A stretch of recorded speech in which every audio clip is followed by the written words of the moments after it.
Just showed up north of Funo, near Bologna.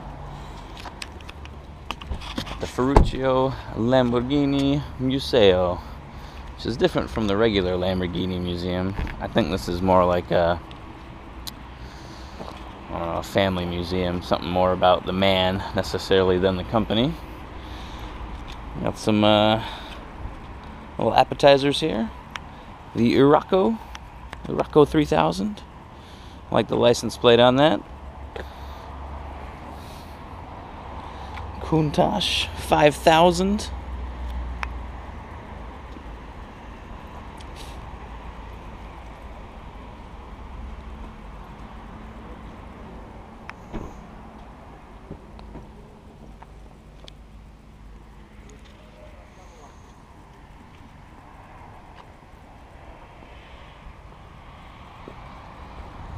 I like this color. Yeah. Copper. Gold wheels.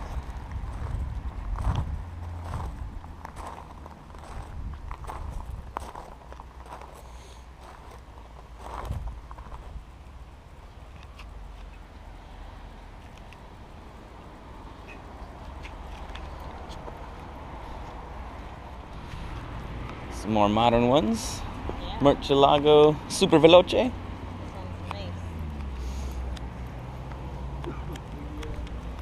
Looks so good. Looks like these are some customers that came to tour the facility as well. Park their cars outside. This one looks so nice. Looks pretty menacing. I like the engine cover. I do too. It's neat looking. I do too. Wow, the carbon fiber is huge.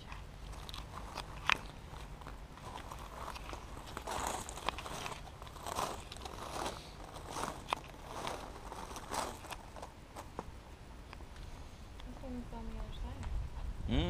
So the other one.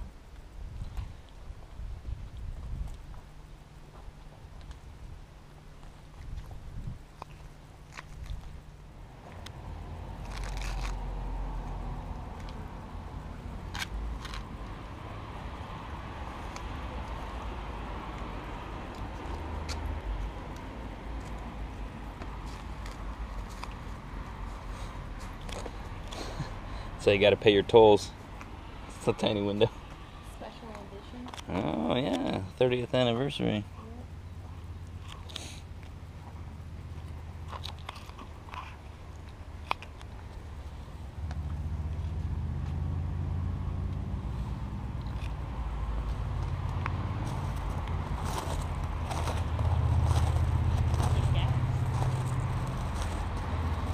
They all smell like gas. This whole area just reeks of gasoline. It does. It's Italian supercars, right? The ones at the Ferrari Museum are leaking oil, and the ones in the Lamborghini Museum reek like gasoline.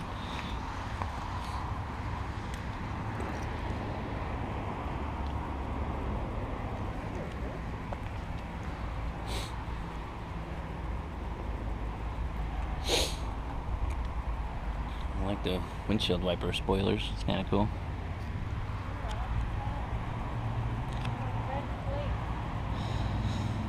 That's a Noble. What's that doing here? Hey, this thing has that weird Euro light sticker on the headlight too. Does it? Yeah. I don't know what that's for. I gotta look it up. Try and learn something. It's a Noble. It's from England. England. I like that shift knob. Hope you can see that. Like walnut wood shift knob. Ooh, you guys driving gloves in there. Spada. This thing's pretty sweet. Welcome addition to the outside display. A little bit of Great Britain.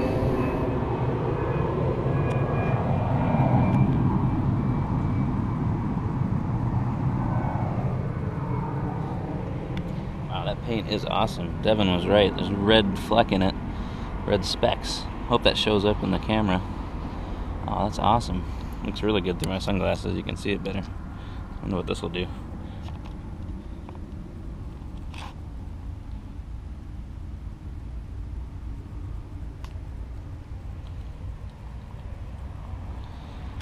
thing is a beast.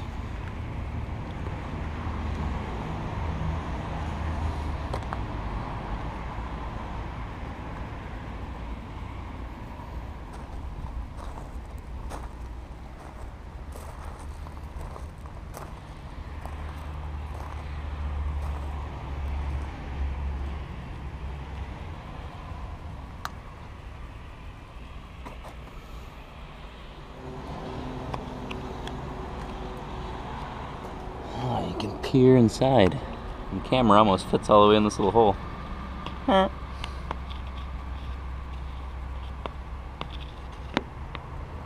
Took it out of the case, I could probably slip it in there. But knowing me, I'd drop it. And I'd have to go find some British guy that drove it all the way here and have him open it up. I guess that wouldn't be bad. Nice. Like the Lamborghini chair? Yeah. Yeah? Leather is like butter. Fine Italian leathers. Some bicicletas over here. Whoa, look at the ostrich leather on this one. That's cool. Tonino Lamborghini mini scooter. See how it feels. Oh yeah. It's fine luxury sitting right here.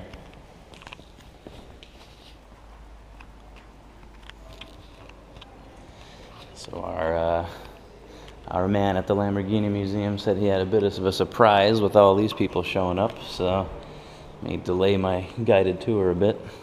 Oh, I forgot to look at this chair.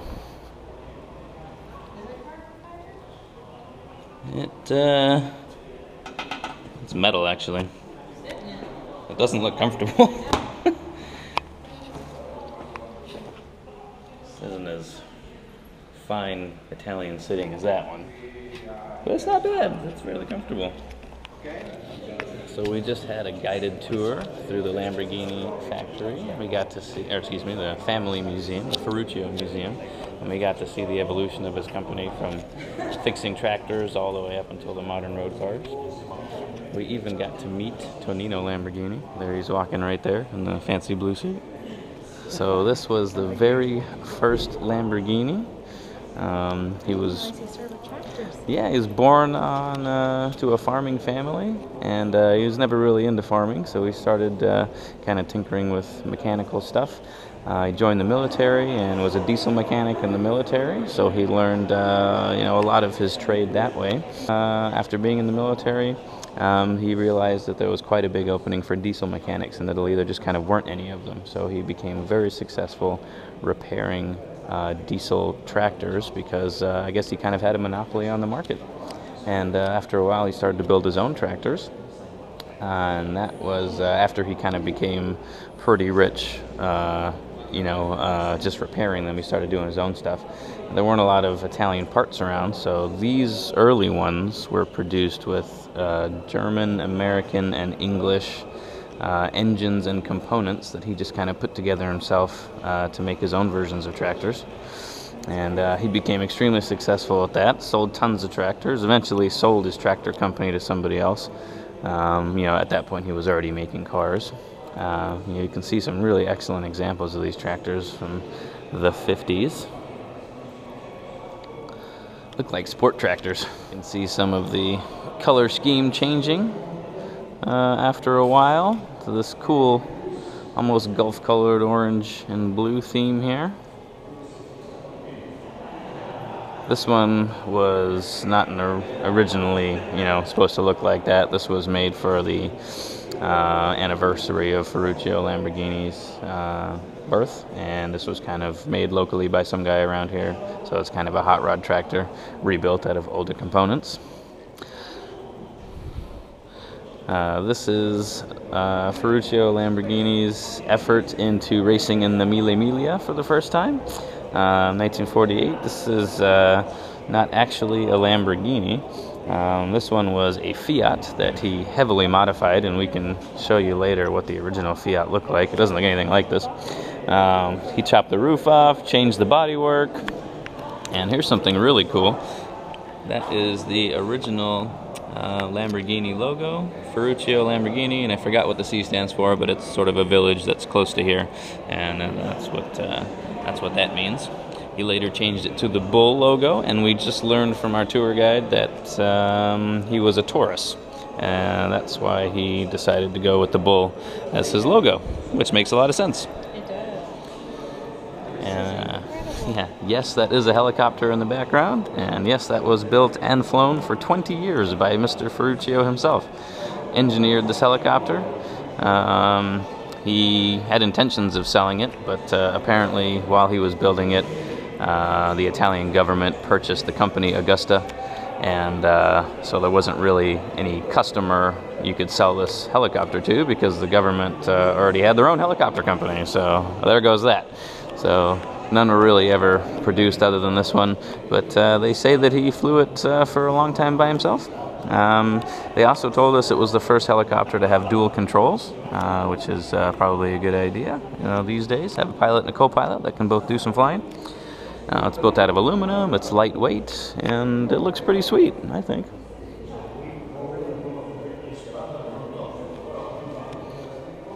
So, we'll move on to the next area. So this is another wing in the museum here, and what you are looking at is Genesis, the very first ever Lamborghini car. Apparently Mr. Lamborghini went to Mr. Enzo, Mr. Ferrari, with an idea to improve the clutch on one of the Ferraris that Ferruccio had bought. He bought two, one for him, one and his wife, and on his, the clutch kept going out. And because Ferruccio was a bit of an engineer, he said, well, I've got an idea, I can fix this. So he went to his shop, and he took a clutch out of one of his tractors, and he modified it so it would fit into the Ferrari, and lo and behold, it stopped having clutch failures, and it worked really well. So he went over to Mr. Ferrari's shop, had a meeting with him, and said, hey, look, your clutch is shit, and I know a way to fix it, let's make it better. I'm sure he was more polite than that. And Ferrari said, you know what, why don't you stick to building tractors, and I'll stick to building luxury cars, and get out of my office. So Mr. Lamborghini said, all right, well, that really pissed me off. So 6 months later, quick working, probably out of anger, he made this car. So he did it quick, and he kind of did it to tell Mr. Ferrari to shove it. And I think it looks pretty cool. Very futuristic, and I think that was kind of the problem. It was a bit too futuristic for what people were looking for. So the first production Lamborghini ended up being the one behind it, the 350 GT there, which still looks really cool, but somewhat less spaceship than the original here.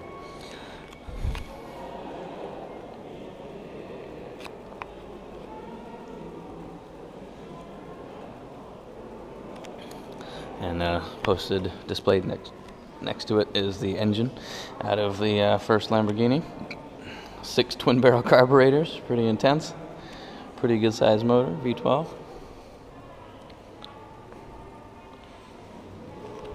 So there, the first production one, 350 GT.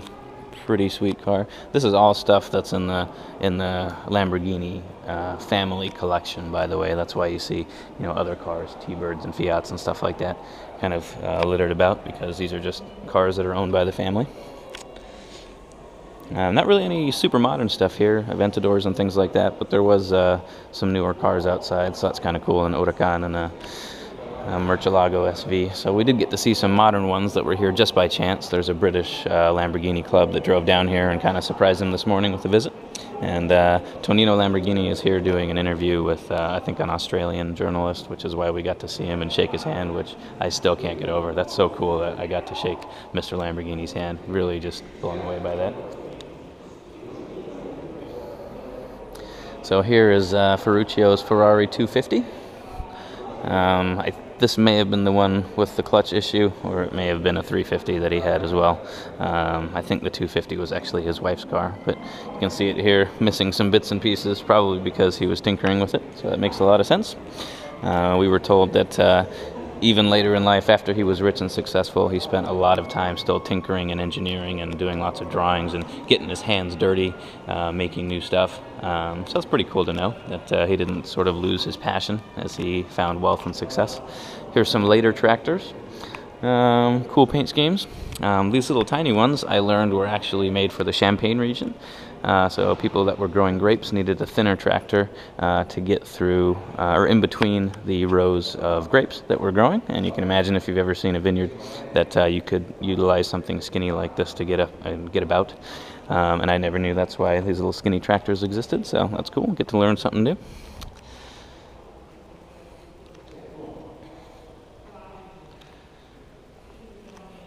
Some cool pictures of the Lamborghini tractor factory here. See, they produced a whole ton of tractors, so he was very successful doing that. Huge assembly lines. Very cool. I like the Lamborghini mechanic suit. I would sport that. I want some pajamas that look like that. That'd be cool. So these are some vehicles of the Lamborghini family, and also some small city cars. These were actually built by Lamborghini. I had no idea they built little stuff like this. This one has a diesel engine. This little green one right here is an electric one, and they were just, you know, meant to be more practical vehicles, which is pretty cool. A Range Rover here, a Rolls Royce, and check that out, the Pope Mobile golf cart, official Lamborghini Pope Mobile golf cart. Il Papa drove around in this through the gardens in the Vatican. This was kind of his ride. You can see this really cool seat there. Looks comfy. Nice padded roof in case you'd knock your head on it. Got the Lambo rims on there. Sweet. Looks like some bits and pieces. I wish I could tell you what they are, but I'm not an engineer. These look like they probably have hydraulic lines going in and out of them, and these things are actuators for the valves. Yeah, you can see some of the valves in there. Pretty cool.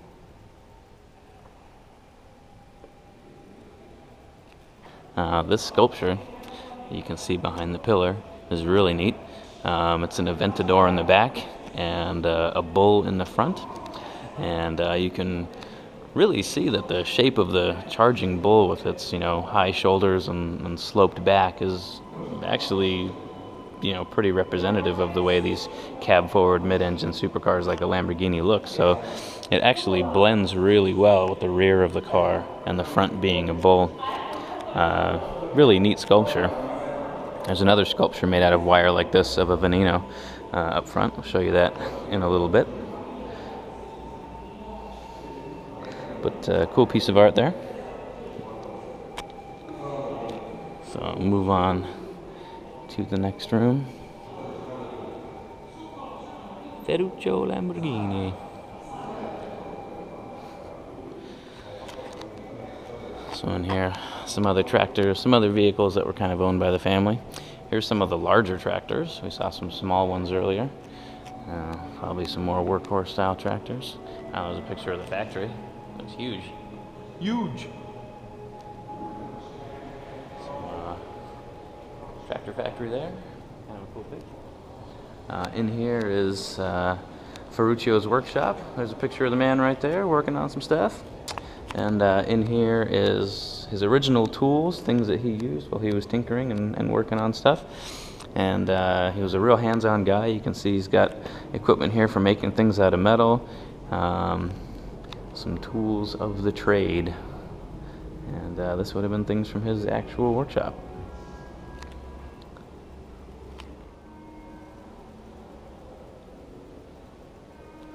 And a rusty tractor. Alright, so moving on. I like this yellow tractor. It looks cool. With the treads on it. Cool stuff.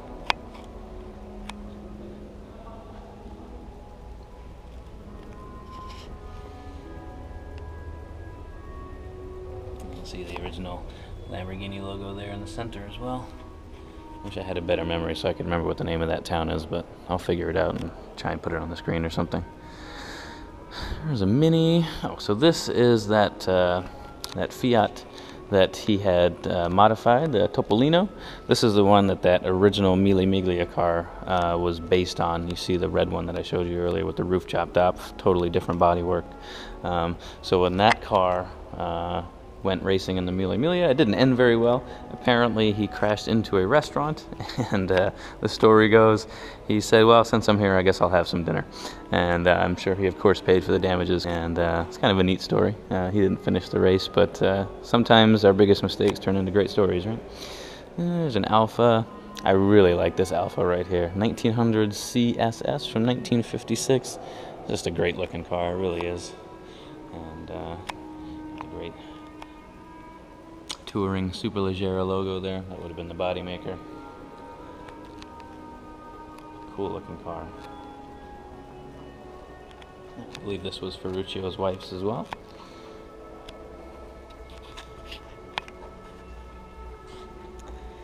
And another somewhat less cool looking Alfa Romeo here. Love the lacy seat cover in the back, nice touch. A 1900 Super.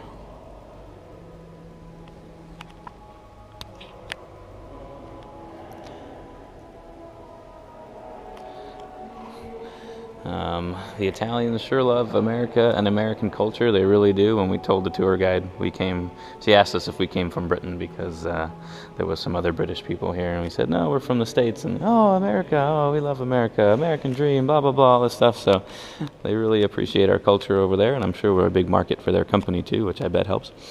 So this was a 64 Mustang, 289 with a 4-speed. Great choice if you ask me. Only way to have it. We also learned why the Mura was called the Mura, because that was the name of a farm which was outside Turin, and Mr. Muro is sitting there next to Tonino. So that's kind of a cool picture, cool little bit of the story about where the name for the first sort of really famous Lamborghini came from. They said this is a Porsche, but we don't talk about them, so that was pretty funny. You got some industrial equipment over here from Lamborghini. Goodness knows what it's for. I think it has something to do with, well, I'm not even going to guess. Here's the LM002 prototype that they built for the military to go cruising through the desert. It's got the Countach engine up front, you can see. But pretty beefy car. Some people say the Hummer got its design from this in terms of the way it looks. She told us that on a liter of fuel, this will get you 1 kilometer, which is awful. But also to be expected with the giant carbureted V12 under the hood.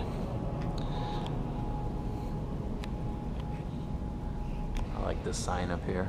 Got the original logo on there. So yeah, this is some kind of heat generating stuff. Let's see.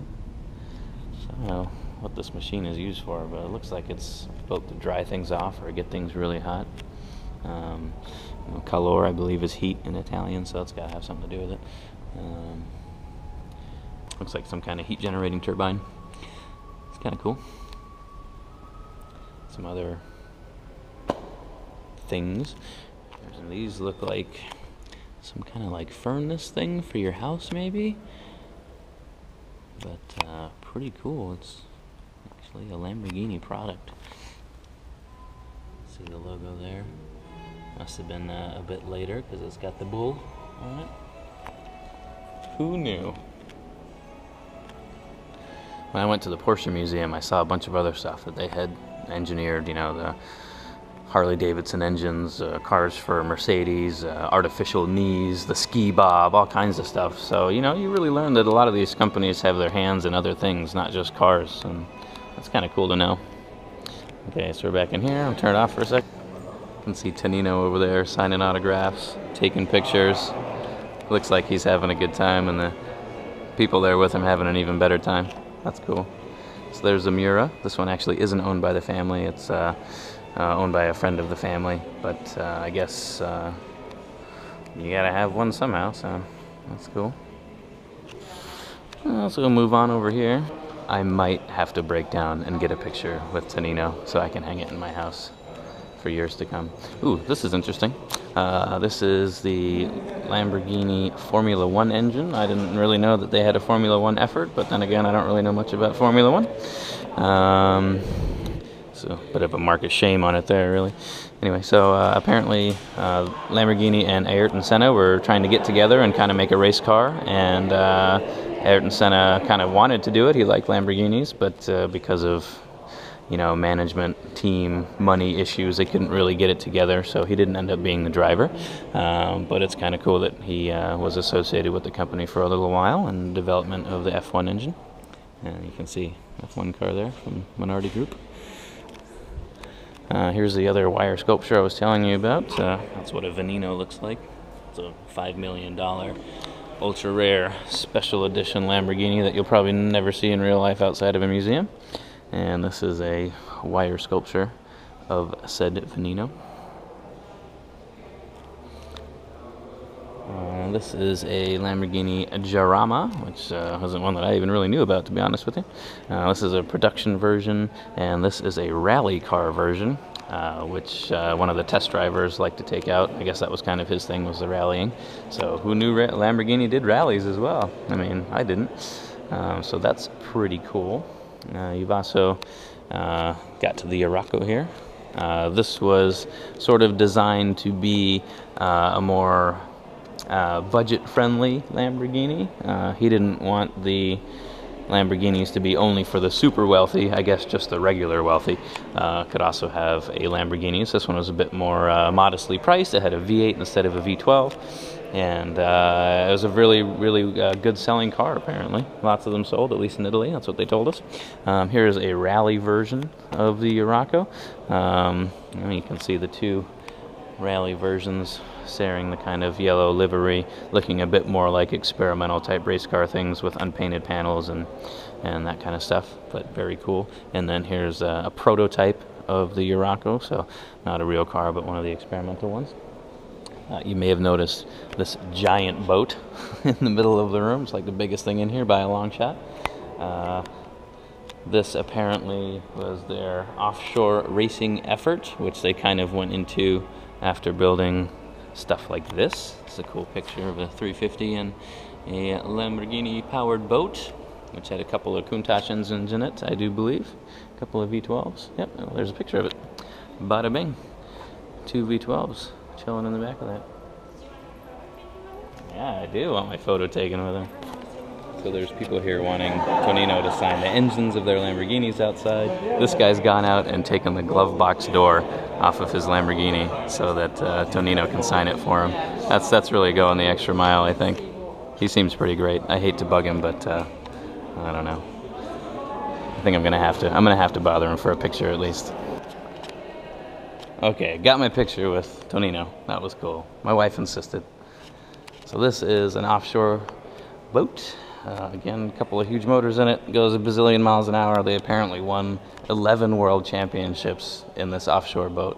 And then they just kind of said, you know what, that's enough. And they stopped doing it. But that's pretty impressive to win 11 championships in a row in any kind of racing series. Offshore boats are pretty competitive, so that's pretty cool. And this is a big boat. Looked much bigger out of the water, I gotta say.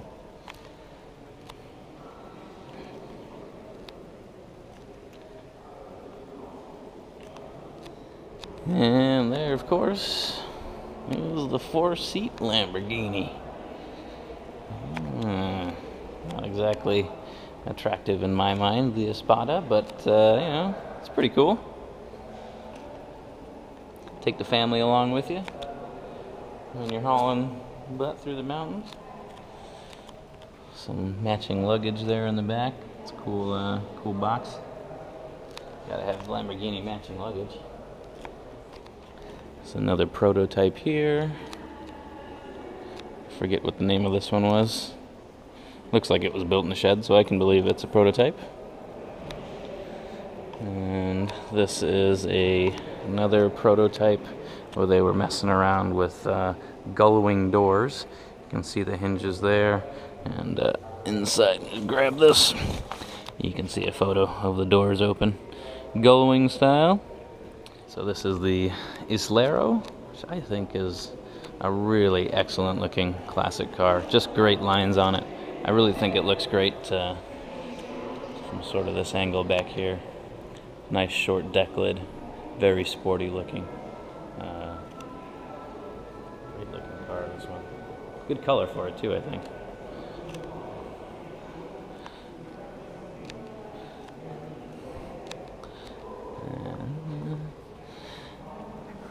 Yeah, okay, so the Lamborghini 400 GT 2+2 was this predecessor to this car, but he wanted a new body on the chassis, and the Solero was the way to go. Very beautiful car. This one clearly has some miles on it, some scratches and dings there, but that's cool. They're supposed to be driven.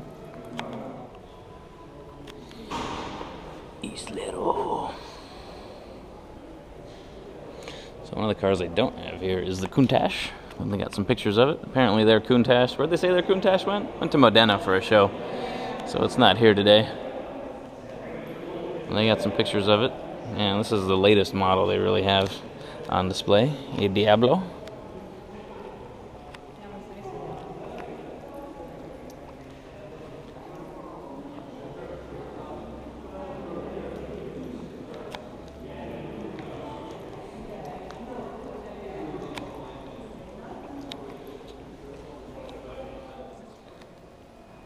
Some tidbits that are laying around, a couple of motorcycles. This is one of them.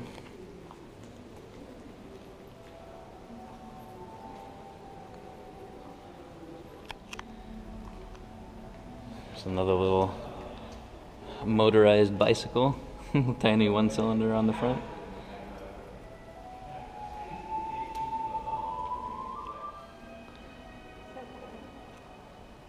This is really neat.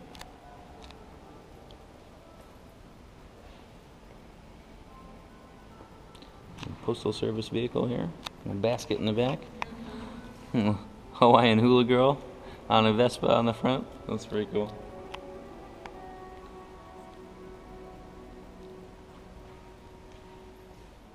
Benelli 125cc.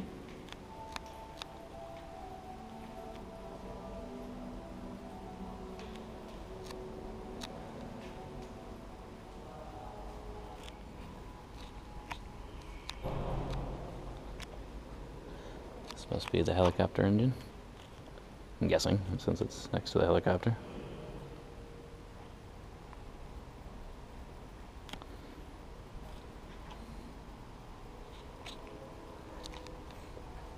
That would seem to make sense because you got the exhaust kind of coming out the bottom and the output shaft there. And if you look at the helicopter, you can see the exhaust is down the bottom and the shaft would come out in the middle there and get geared up to the propeller and sent backwards. Cycle.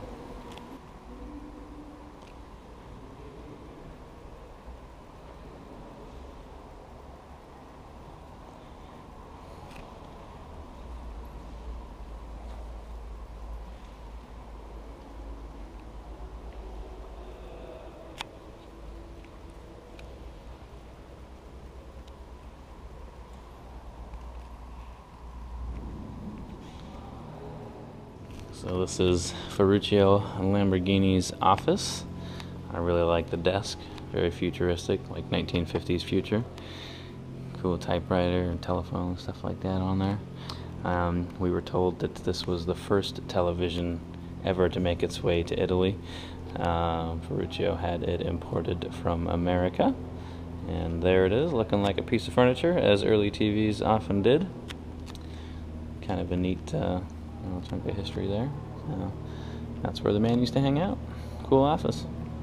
Interesting chandelier as well. Look at that thing.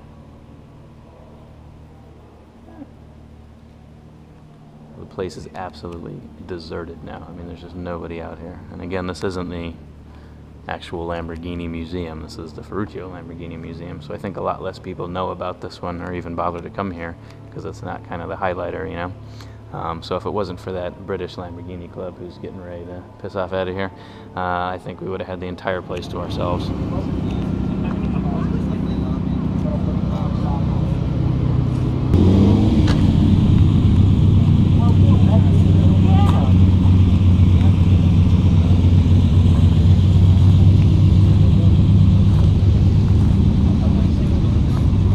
the employees are no longer in the museum. They're all out here playing with these guys, checking out their cars. This Countach sounds pretty cool. If that's a real license plate from England. If you don't know this, in America you can just kind of go down to the DMV and pick out whatever license plate you want, and if someone else doesn't have it, you pay like 25 bucks or 50 bucks and you get whatever you want. In America, or in England, the license plates are all kind of issued at random and they kind of stay with you. And so if you're lucky enough to get a license plate that says something on it, like it might barely spell out the word cat, and if you're a rich guy who has a Jaguar, you'll pay like £1 million for a license plate that says cat on it. No joke, like £1 million. And if you look in the back of English car magazines, they've got pictures of, or they've got advertisements for people selling license plates, like license plate brokers. And you'll see stuff for like £10,000, £50,000, £120,000 just for a license plate that barely spells out somebody's name. Like it might have like a 7 or a 3 in the middle of the word James, and someone will still pay 100 grand for it. This one looks like a fake plate though. I don't think the E and the 3 look quite right. Plus the plate says Lamborghini on it, so I don't know how this guy is rolling around with that, but pretty sure it's not legal. But you know, I guess if you're rich and you can afford Lamborghinis, then you can kind of do whatever you want. I wish you would rev the nuts off it. I really want to hear this thing. So this guy has a big spanner or a wrench, and he was like banging on something under the front trunk, which I guess is how you get these started. I don't know.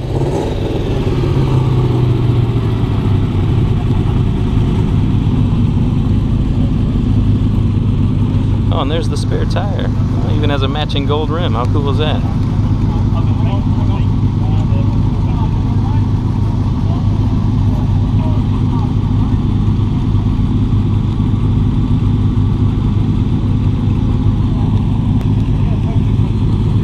Can't imagine why nobody's crowded around my Mercedes hatchback. I mean, look how cool that thing is.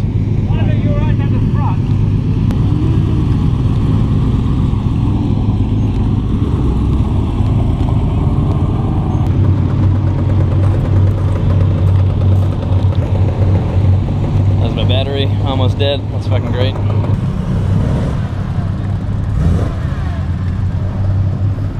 See if I can get one of these guys to make some noise with his Lamborghini.